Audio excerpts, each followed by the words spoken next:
Okay, I'm visiting Roy, and Roy's using the long Langstroth style. He builds these hives himself, so if anybody's interested in acquiring them, you can contact me and I'll get you in touch with Roy. So the idea here is that basically, instead of stacking the deeps up, they can literally build the whole way. And so this hive, it has a feeder in it, and it also has a follower board. That way you can reduce the size of the hive so that they don't have to keep the entire box warm during the cold winter months.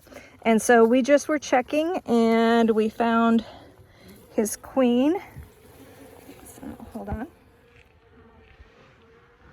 Okay, so if I'm not mistaken, she's a banded Italian. I just saw her, and I think I'll have to take a peek and see if I can pick her back up again. But I think she has a green mark on her, which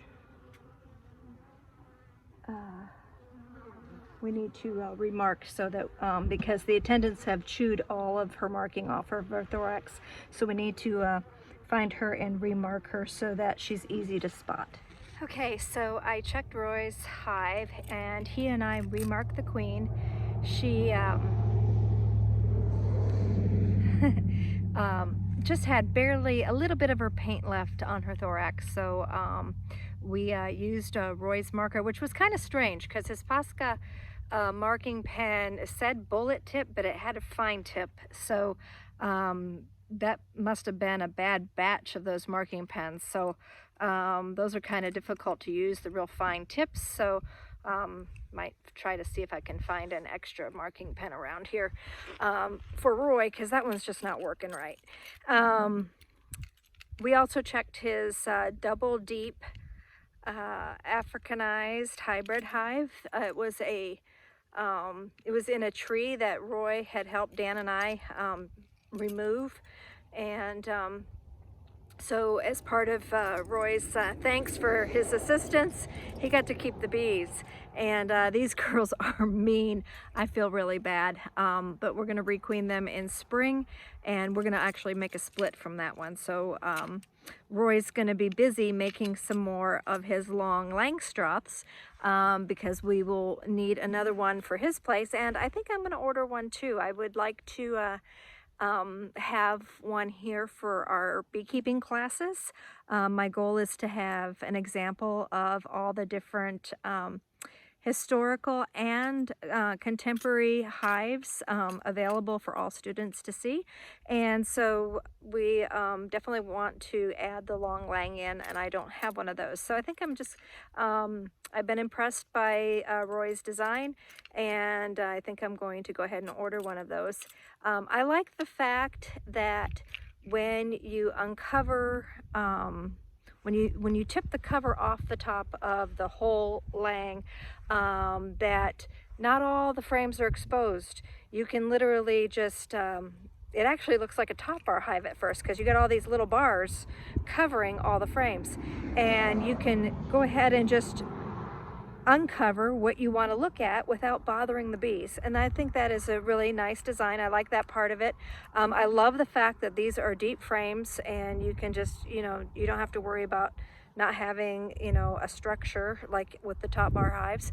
And I do enjoy the fact that it has a follower board, so we can reduce the hive and make it bigger according to the season, which is really a great plus. I know that some people don't like the long langs because they say that the honey might get stuck down way on one end and the bees are on the other, or something like that. But the whole idea here is management. It doesn't matter what hive you have here in southern Arizona, you always have to check your hives. So you're always going to be in them, and you need to manage them. So that's the whole situation there. And I had recently talked to a few people about like long langs and the top bar hives and things like that. And whenever I mention something that is not the typical Langstroth style, they make faces, and that's not the way to teach. If somebody is excited about a certain style hive, let them go for it. Yeah, it's going to be a learning thing, but you're a mentor. You're not there, you're there to help guide them. You're not there to tell them what to do. So if somebody wants to run a long lang, if somebody wants to experiment with a top bar hive, encourage it. I just kind of feel as though that's a point that I need to make because of some of the odd faces I've run across lately when mentioning the atypical beehive style. Hope you enjoy seeing it. And if you have any questions, feel free to ask. Okay, one last thing to add about the Langstroth, or the long lang, is the only thing that I don't really care for on them is their weight, and they're very cumbersome. So which means is that I have been known to manhandle by myself double deep Langstroths up onto the back of my truck with no problem. I've gotten them back out of my truck double deep with a medium super on it, and I mean, it's struggle, but I've manhandled them. I cannot manhandle a long lang by myself. They're just huge.